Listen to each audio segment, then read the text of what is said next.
अबे यार मेहमान किधर रह गया, काफी टाइम हो चुका है। अस्सलाम वालेकुम। वालेकुम। क्या हाल है? अल्लाह दे। और सुना। ठीक था।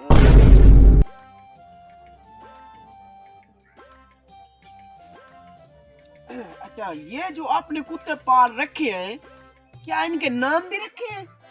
और नहीं तो रखे ना। मैं आपके इन कुत्तों का नाम पूछना चाहता हूँ। जी जी पूछिए, ये कोई बात है?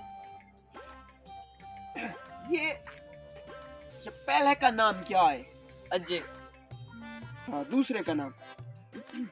दूसरे का नाम ये वाले का? जी जी। इसका नाम है गुड्डू। तीसरे का नाम? तीसरे का नाम ठाकरा। अच्छा, तो आपका नाम? अबे साले ये मुझे कुत्ता बना रहा है। खैर कोई बात नहीं, बता दो आप अंदर चले। चलो चलो।